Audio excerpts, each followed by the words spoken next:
Welcome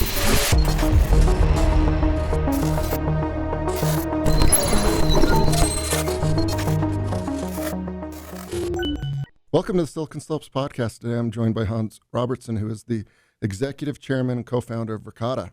How are you? I'm doing great. Thanks for having me.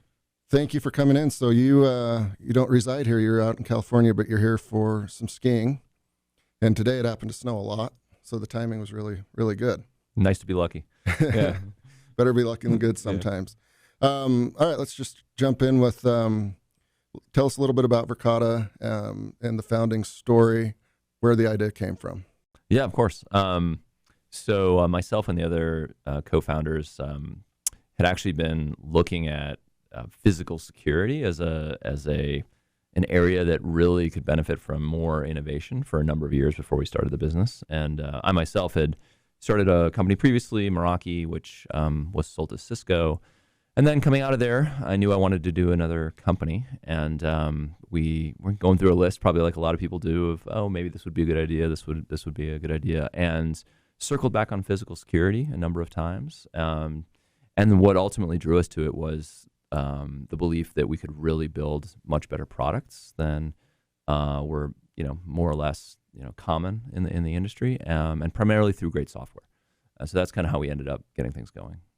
All right. So this would include cameras, alarms, and control panels and the monitoring. Yeah, kind of everything that you find in a typical school or a hospital or a commercial building or a warehouse. It just turns out there's a lot of these systems out there, and they're pretty overlooked. It's a little obscure. Maybe it's not the most exciting cocktail conversation, but it's a category that everyone needs, and it's important. It actually protects the assets and the people, and it's an important category, and that's what got us excited about it, because it's a big space.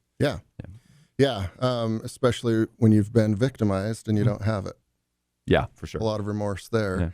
Yeah. So this is interesting. You had a really good success with Meraki and 1.2 billion, right? Yep.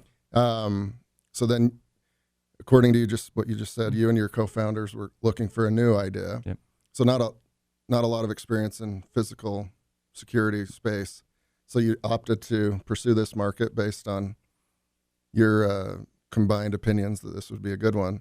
So kind of nascent and starting new, how did you guys go about dividing up who's doing what? Yeah. Hiring? Yeah, for sure. For sure we did not know much about the space, and we tried to educate ourselves very quickly, and one of the first things was we just more or less went and looked at all the products in the market. We went to the major trade shows, and we really tried to get a sense of, make sure we understood exactly what was out there already. And one of the nice things about a product like physical security is it's pretty easy to tell. It's not like, say, you have some new cloud database that you want to create, and it's pretty hard to understand what a internet scale database would need to do. I mean, it's harder. And one of these products, you can just buy it on Amazon and plug it in and see what it does. And so that does make it a little easier to try to understand what's going on.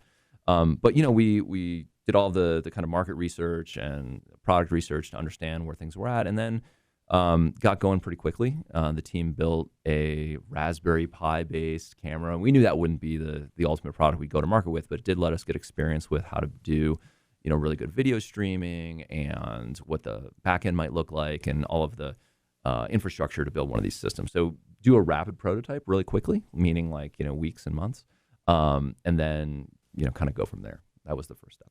So is this like Raspberry Pi and then soldering irons and? Yeah, you could think of that. Yeah, exactly. Little skunk works. Cases bought from who knows where, and start putting them in friends' houses and people we knew who had small businesses who would be willing to put some pretty unproven things in there just to kind of let us get going and experiment.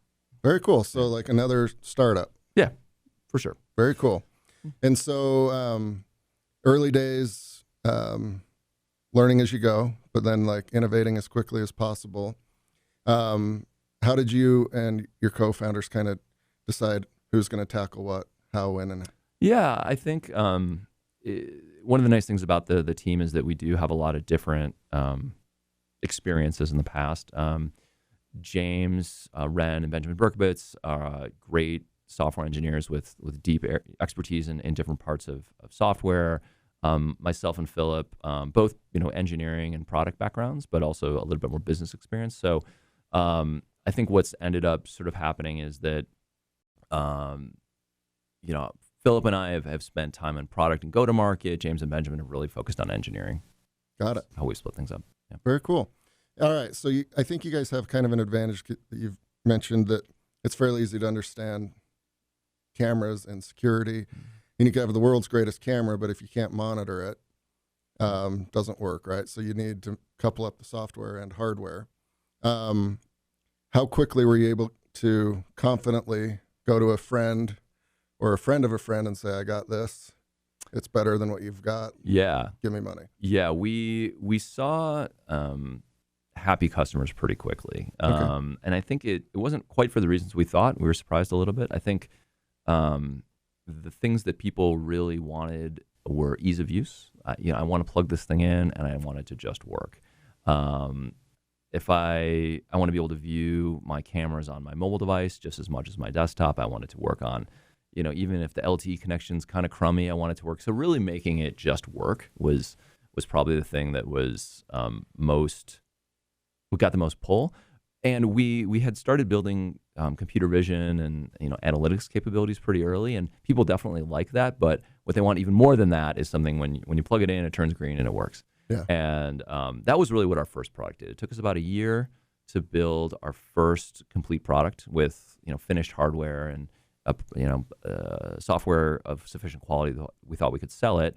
And once we really put it on the market, hired a couple sales and marketing folks, we saw traction really quickly, which frankly I didn't expect. I mean, my assumption going in one of these situations is that the first thing you build is probably not going to work, and then maybe the second thing, even that won't work. But eventually, if you stick with it long enough, you'll find something. And what was surprising about Verkada is that the first real commercial product that we came up with actually got some traction, and that is fortunate more than anything else. And so we started selling it, and I think within our first 6 to 9 months, we actually had our first $1 million customer, which was also surprising. And that's when we knew, we had found something that was resonating. Yeah. Yeah. So as founders, you get that first $1 million customer. You're worrying about manufacturing, quality control, customer success. What was it like for you? Like you start to get these big contracts.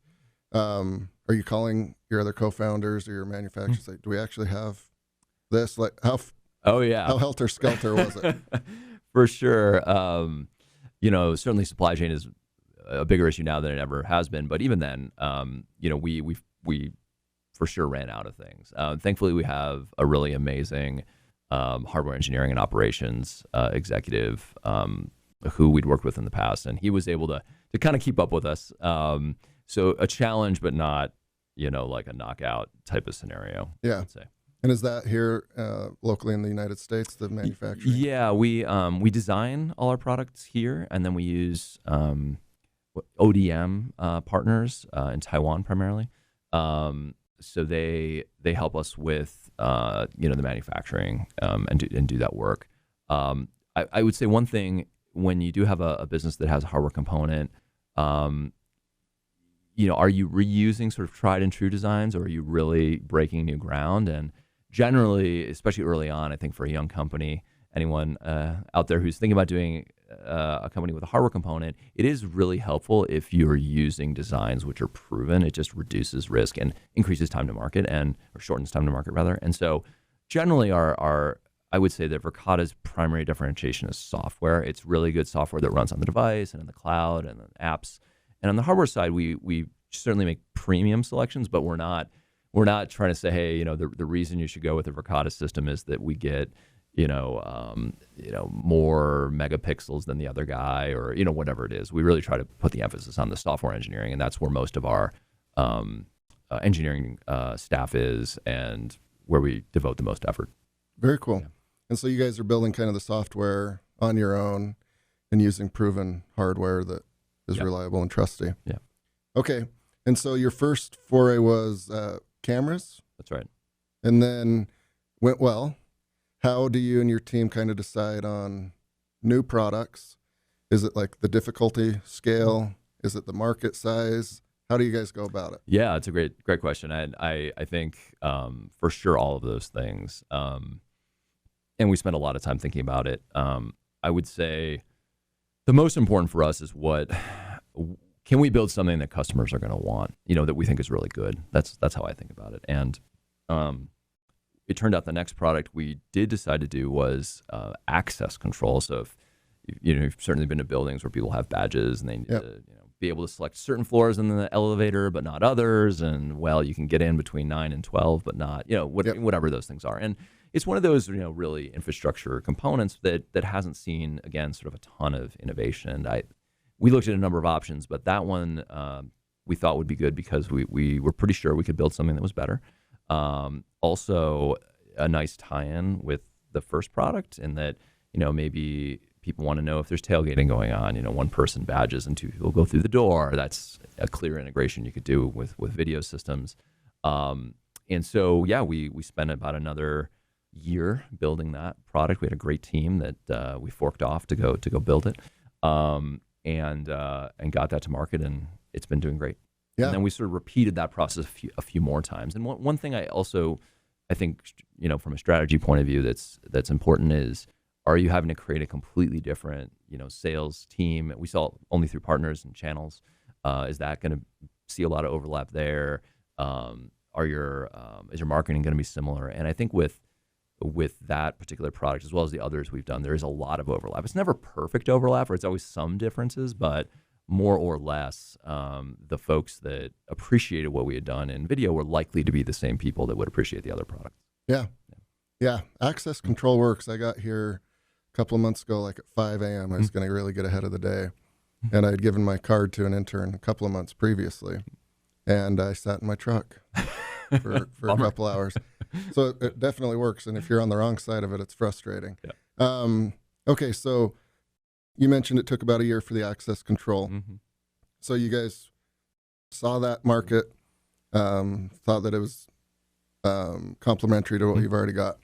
How accurate are your forecasts on getting things engineered and programmed and done? From an engineering standpoint, I would say probably like most people, we're optimistic, and then eventually it takes a little longer. Yeah.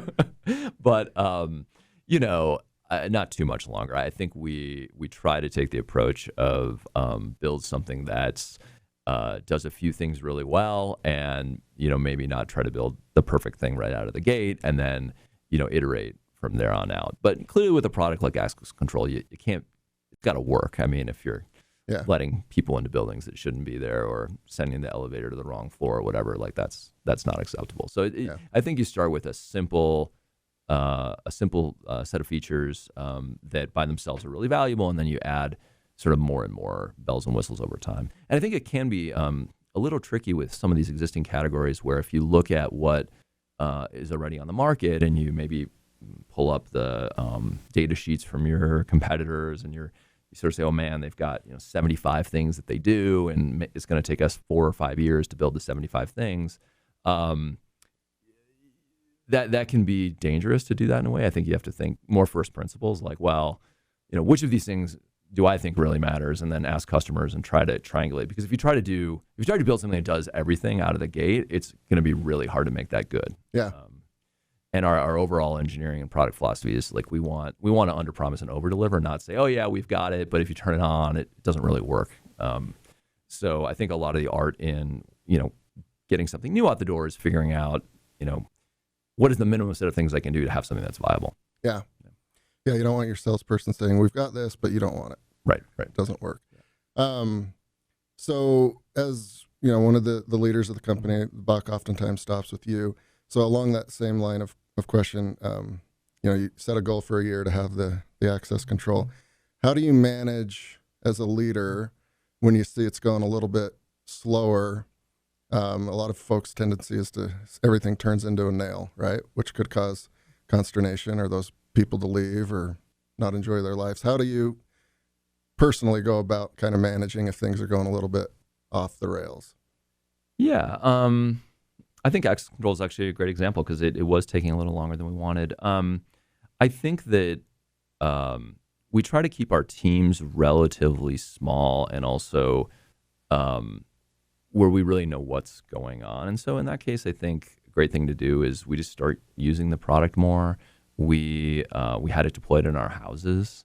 We had it deployed in the engineers' houses. And so you want to talk a little bit less in terms of, project management status, green and yellow, and more like, well, last night my wife got locked out of the house again, and so we probably should figure out how we're going to keep that from happening. It's a different style. It's not so much like high-level project management and sort of saying, well, like, we need to put more sort of, person hours on this particular thing and just get really close to it, and make it so that everyone who's working on it really sees how it's working every day, and that tends to speed things up. Yeah.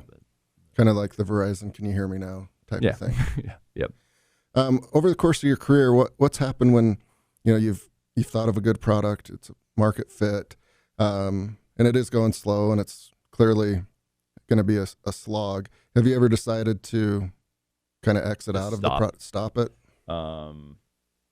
Yes. I remember a long time ago at Meraki, we had a product that we built, a first version of, which was a solar powered Wi-Fi product. And we thought that it'd be really cool if you could set up large scale wireless mesh networks and not have to bring power to them, and just have these like completely autonomous solar powered units. And we built something that was kind of a prototype, and we started trying to get people to buy it and deployed it. And it just felt like it was never going to really work that well. And maybe the demand was quite a bit softer than we thought. And yeah, that was an example of just probably a combination of things. We didn't build the best product, and then also the demand was just not quite what we thought it'd be, and we just killed it off pretty quick. So yeah, it happens. We obviously don't want it to happen, but I think you're right. You got to think through like, well, if you see it happening, what are you going to do? And if it feels like you're just on the wrong track, switch.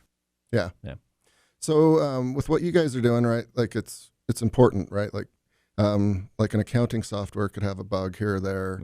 But again, you don't want people going to the wrong floor, being locked in the elevator. So when things go bad, I'm sure you hear about it, right? How do you guys manage like all the, weather, location, electricity, power grid? Like how often are you guys surprised of like, I can't believe that problem existed? Yeah, probably a lot more often than you'd think. I think, my key, I would say the most important thing when you're trying to deal with the real world problems is to have great people, more than anything. And so we take a lot of pride in our support team. It's all US based. They're all in California at this point, although that may grow to Utah over time, and other markets. And we try to hire really smart folks, and we pay them accordingly. So I think a lot of that dealing with the unexpected is, if your team is really good and they're motivated, they believe in what they're doing, that provides you sort of almost generic buffer when things go sideways. Yeah. And I assume your clients are a little bit more higher end, right? And you don't want to be on the brunt of their anger, and so you solve for that with good people. Pick up the phone real quick, and help solve the problem as soon as possible. Yeah, that's generally our approach. And we measure all that, of course. We continuously do NPS scores for our customers. We all look at, hey, how many times do we not get back to someone right away? And you put systems in place to measure it, but the core is for sure great people. Yeah. And all right, so you've got your first products. How did you guys decide what sales verticals you'd pursue there? Yeah. So physical security, like I was saying, it's one of those businesses that really everybody buys. If you have a facility that's open to the public or has employees, you're likely to buy these kinds of systems. Yeah. And yeah, then it's a great question. Well, what's more interesting, healthcare or education, for example? And the way that we've approached that is, I would say, experimental. We empower our sales and marketing folks. We say, hey, this is a region that you're going to have, and we have some ideas about what might work, but we're not totally sure. And so let's try a bunch of things and see what resonates, and then double down on what's working and pare back the things that aren't. And I think that strategy has worked well for us versus, say, the executives got together and decided that there was an opportunity in XYZ vertical, and now ask everyone to go do that. That's maybe less likely to actually work. So what we actually saw was we got a lot of traction in our state, local, and education area pretty quickly. Yeah. And we also had surprising traction in retail banking, which is surprising because, oftentimes those are more conservative buyers and they're less likely to go with a younger company. Yeah. So that's not something I could have predicted. And then interestingly for us specifically, maybe the really, really large, we have a really large concentration of these devices, like, for example, a Las Vegas casino. Yeah. That's not like where we got initial traction. I think we have gotten there eventually, but the exact breakdown is sort of hard to predict. And in a way, if you build your system right, you may not care so much. You're more focused on, hey, we want to get to a certain level of, number of customers and amount of revenue and so forth. And as long as that happens, we're sort of okay if it comes from, bucket A versus bucket B. Yeah. Well, yeah, to your point, there's a lot of folks that need it and want it. And there's probably a lot that are mandated to have it, correct? Yeah, that's right. Yeah. Yeah, I got caught. My cousin and I were camping, and it was who's going to take the garbage out, right? And ordinarily you throw it on the truck when they're not looking, but he did that to me. So then I caught up with him back in town at a little shop, and I threw it back in his truck, and was driving home, and it's like, did you throw that garbage in my truck? Nope. It's like, yeah, you did. And he had it on the camera on his car. Yeah. It's like, man, the world's changed a lot since, I was a teenager, and you could kind of get away with anything, including at schools, right? Probably a lot safer, and the administration feels a lot more comfortable knowing who's in, who's out. And then I've heard like vaping and smoking, there's detectors and so much with the sensors that it'll probably encourage better behavior. They'll still find a way to have fun. I hope so. Some sort of good, clean fun. Very cool. So with some of your success in business over the years, you've been able to do some angel investing, right? And you are in a position where you're growing and scaling a company as well. So oftentimes you're going to deal with the same problems that the folks that you're investing in do. What are some advantages to being an angel investor and, leading a big scaling tech company? Yeah, I did some angel investing, or continue to do it from time to time, mostly because I just enjoy meeting great people. I mean, that's what's in it for me. It's for me, it's not a business. I think if you want investing to be your business, then that should probably be your full-time job. I think it is maybe a little tricky to try to do both, but I view it as a way to stay connected with great people, meet great people, and I certainly enjoy being helpful. So every once in a while, I can be helpful with one of those investments. And I was curious. I kind of went into that assuming that, I'd probably lose my shirt on any of these, but it's actually turned out pretty well. Yeah. And it is, for me, a way to, again, meet great people and potentially be helpful. Yeah. Yeah. And how helpful are you with like problems that you've seen and conquered in your previous experience? I think sometimes. I think I would have guessed that whether it's being an investor or on a board, that you can actually do more. But I think what happens frequently is that people have lots of things coming at them. They're getting advice from 15 different people, and they sort of average across those. And so I guess what I found is I can sometimes be helpful, but if you tell someone, no, definitely the answer is X, I know the answer is X, you should do X, like, a lot of times they won't, and that's okay. Yeah. I guess I would have guessed that potentially, like, if I'd seen something before, people would sort of know that, but I think they have a lot coming at them. Yeah. I guess is what I would say. Yeah. All right. So this podcast it used to be called Meat and Potatoes. And one of the questions I would always ask is, for busy folks like you with a lot on their plate, give us kind of a snapshot of your day. How do you manage your time? What do you do to be productive and keep the ball rolling? Yeah. I am sort of wired to be a morning person. So I get up pretty early, generally around 5 or 6, and I'll spend a couple hours working or, exercising, working out, and then I'm with my family for a little while in the morning, and then I like to get to work early. At the office, I try to spend my time on whatever I think is the most important. So I'll look through my schedule and my calendar and say, look, am I going to add value here? And if not, I'm not going to go. So I do try to be real careful with my time and really think through it. Like, am I going to be helpful? Am I going to add value here? And then I try to shut off for dinner. I don't really like to miss dinner very often. I'm almost always home for dinner. and then I'm to bed pretty early. That's kind of my schedule.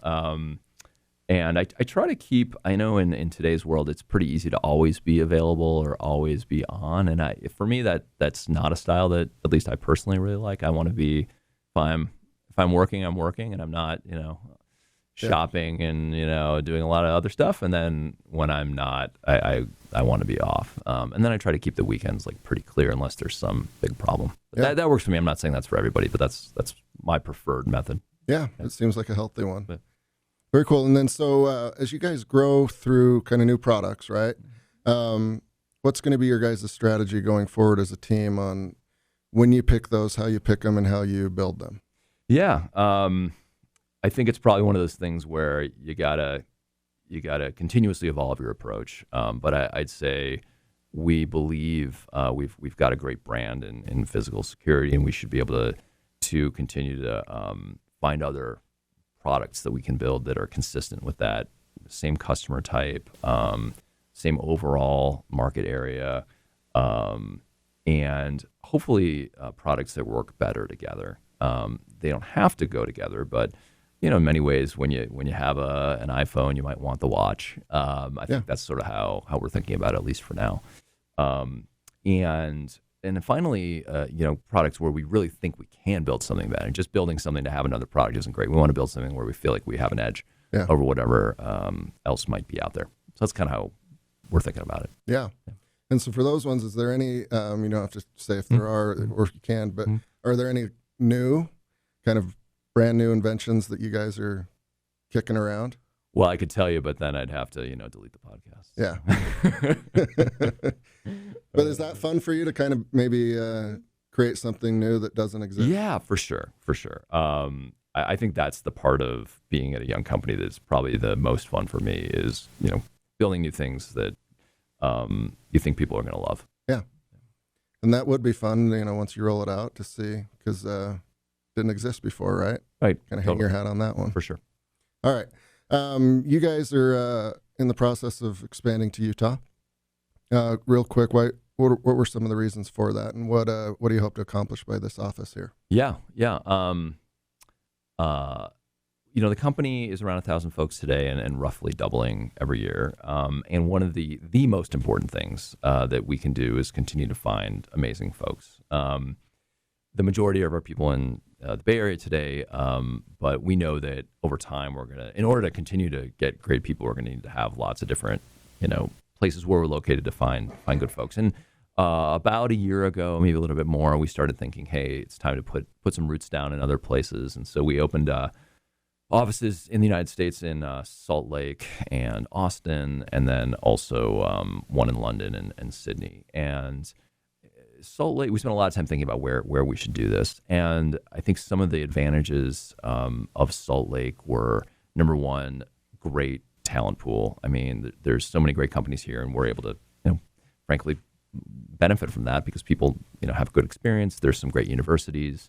And it's also a place where people, even if they're not from here, might want to move. So it's got, a lot of appeal. And as a bonus, it's not so hard to get to from the Bay Area, just an hour and a half flight. So those were some of the things that really drew us here. And it didn't hurt that many of us were familiar with Utah and the Wasatch Mountains, for example. So we had familiarity, and we knew more or less what we'd be getting. And it's worked out really well. We have about 60, 70 folks here now. It's growing quite quickly, and we've just opened up at least a building in Sugar House, which we're really excited about.